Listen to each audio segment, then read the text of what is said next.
Well, good morning, and I'm so glad to be with you in 2021. So many blessings on us this morning and for this year ahead of us together as a community.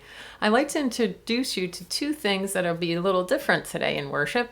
One is that we'll begin and end with a spiral. So, whether you decide to do that in body or in spirit, a child will lead us from outside to the center, and then at the end of worship, from the center going out. If we were all together, we could do this together, but since we are online, we'll just do it in our own way, whether that's physically or even in your heart and mind. Okay, and the second thing is we're going to do a little bit of art process today. So you might want to grab a piece of paper and a writing utensil or drawing utensil, whatever you have. And if you don't have one, it's perfectly fine. We'll just do it either in our imagination or in the air. All right, we're ready to begin. Here we go.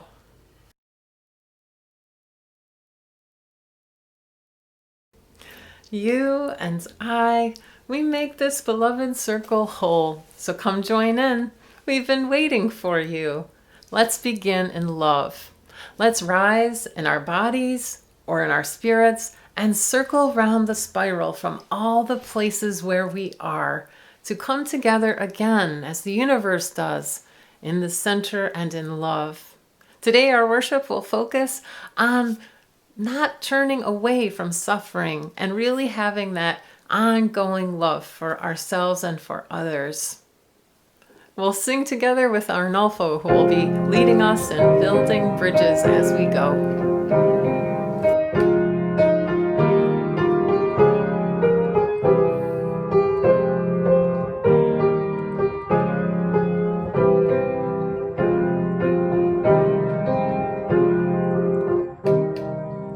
Building bridges between our divisions. I reach out to you, will you reach out to me? With all our voices and all our wisdom, things we convey such sweet harmony.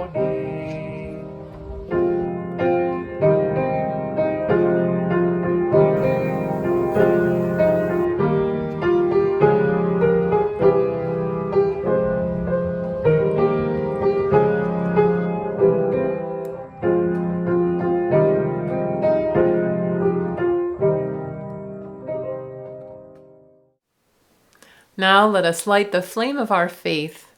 And Marianne's going to lead us with a chalice that she has made at home. Life is a gift for which we are grateful.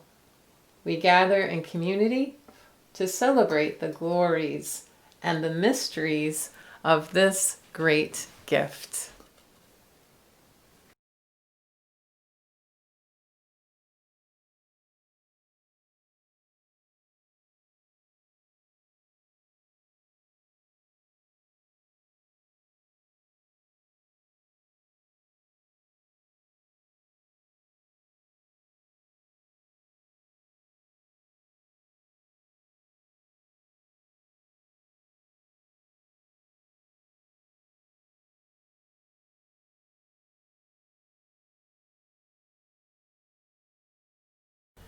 Let's grow in our caring awareness today of the web of life by focusing on this particular plant. It's called the winterberry bush, and it's so beautiful. It's a kind of holly that drops its leaves in the fall and leaves these beautiful red berries to last throughout the winter. Some species of birds love these red berries, but people can't eat them. But native people use this plant for many medicinal reasons, for medicines. One of them was to help people when they have fevers, and that's why sometimes they called this bush the fever bush. So let's now focus on the four qualities in this particular plant that are also in us. Are you ready? So plant your feet in the ground, on the earth. Connect to that sense of being rooted, whether you're moving your body around or whether you're seated, however you are, to feel your sense of connection to the earth, just like this plant has its roots even now under the snow. Breathing in and breathing out.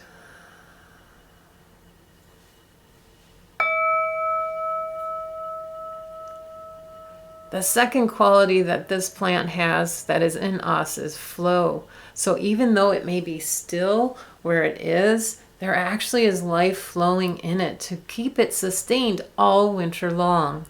So just paying attention in ourselves, whether we are moving, like in the wind, or in our bodies, to feel that there is flow and life blood in us. Breathing in and breathing out.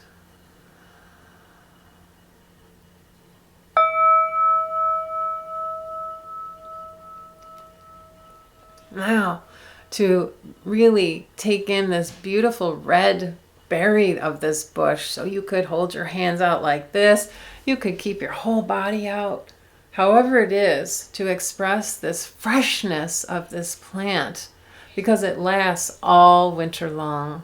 And this beautiful red flash, breathing in and breathing out. And the last quality of nature it has is this openness to the sky. So however you want to put your arms out or just open up to the sky, that this plant reminds us of that openness all winter long. And sometimes it catches the snow, and sometimes it's clear of snow from the winds, but that it is strong and open to the sky with lots and lots of space. Breathing in and breathing out.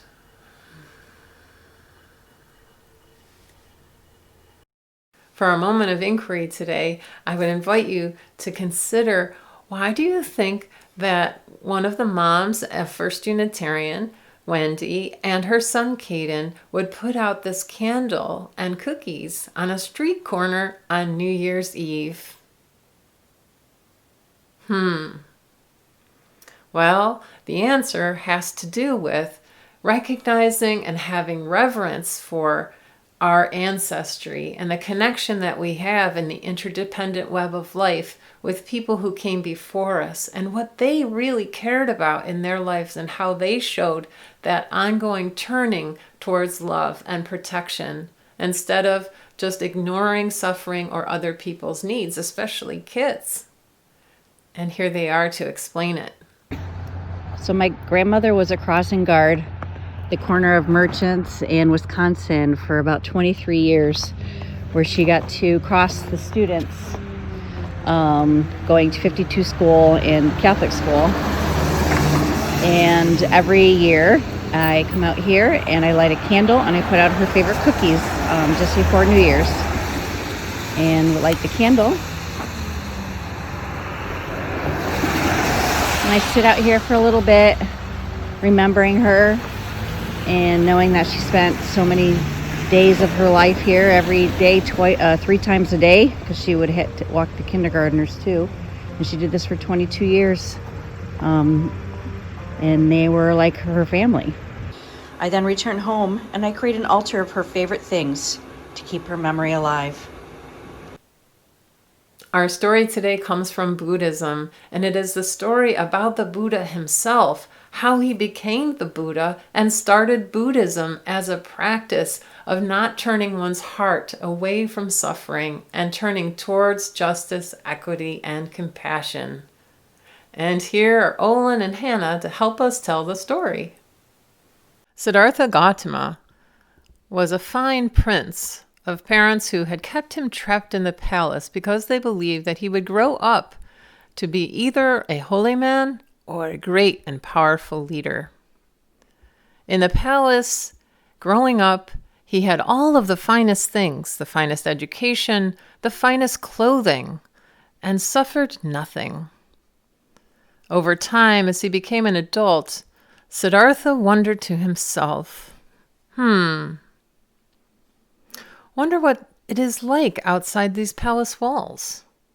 And so it was that he convinced one of the chariot drivers to drive him outside the palace walls. Siddhartha saw many things that caught his heart and mind. One was an old man. He had never seen someone so old and who was in pain. Another was a woman who was very, very sick, and another was someone who had died along the side of the road. When Siddhartha came back into the palace, he could not stand all of the wealth that he had been given. He took off his fancy clothes, and he agreed to himself that never again would he have all these fineries while other people were suffering so much. His heart was turned, and he could not turn away from all of the suffering outside the palace walls. And so it was that he sought the advice of some wise teachers. He agreed to be what's called an ascetic, to live a very, very sparse and simple life and to beg for even his food, while inside the palace walls, his wife and his child had been thriving with all of the riches there, and he gave them all up to try to find out wisdom about what does it mean to relieve the suffering of others in the world. He sat under a Bodhi tree for many, many days, meditating on the cause of suffering in life. He did this for 49 days, almost wasting away, almost dying, when a young girl came by with some rice milk. Would you like some rice milk? Siddhartha accepted the milk and took a sip. And it is said at that moment that he realized that with a body that was not well, he would not be able to serve to reduce suffering in the world, nor would it be that he could be living in riches. And he came up with what was now called the middle way, to turn one's heart towards the suffering of others while also taking care of one's own heart. And that is the end of the story.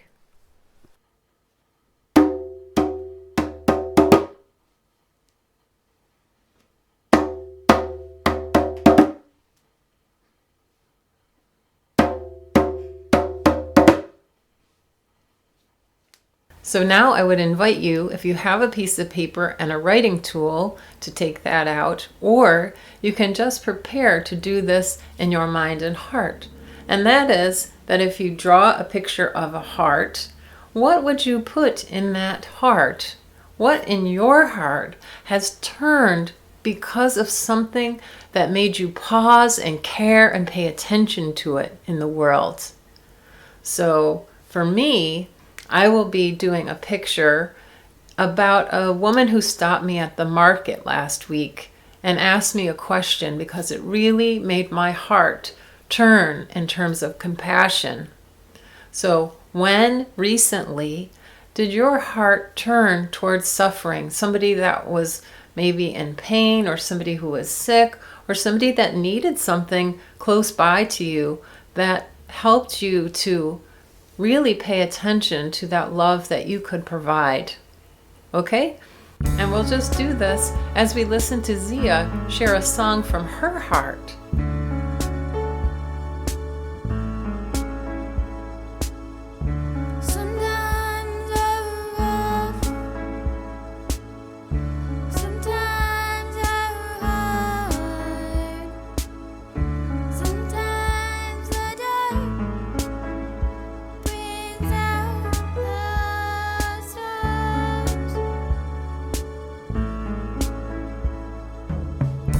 You're smiling.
we can pause and either share with someone else in our space or here in the chat, or even just sit with ourselves and think about what is it that that thing continues to teach or remind me. It's like you're lost on the moon. All the birds sing down a gloomy dune. I hope you come back down to earth real soon, so I can show you how much I love you.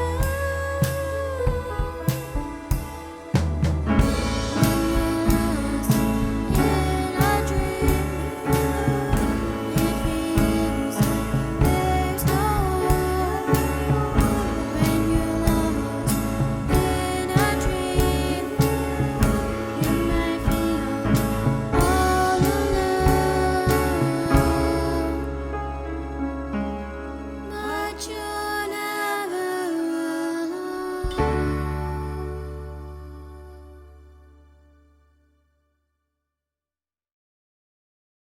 And here to witness that ability in us and to help us continue to be encouraged is somebody called Ed. And he is a member of First Unitarian. And one thing he did was he saw that the workers who are taking the test for people for COVID, who are doing that test, getting very, very tired.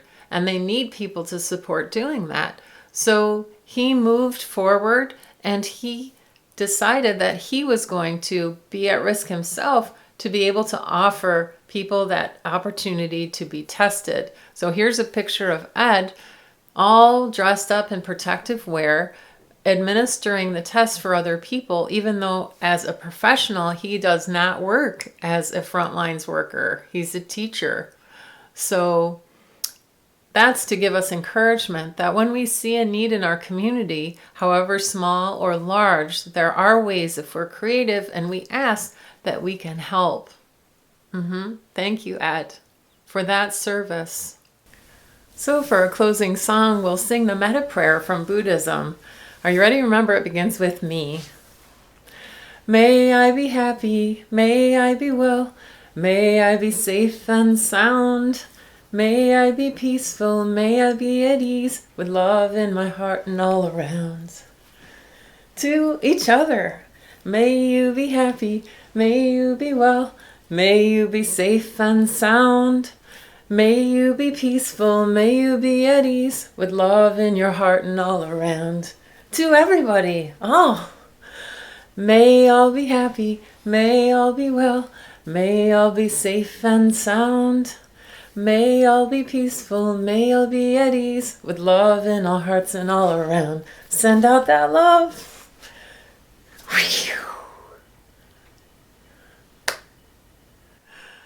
So much love from church, and Happy New Year. Be well and stay safe. We'll see you next time. Bye now.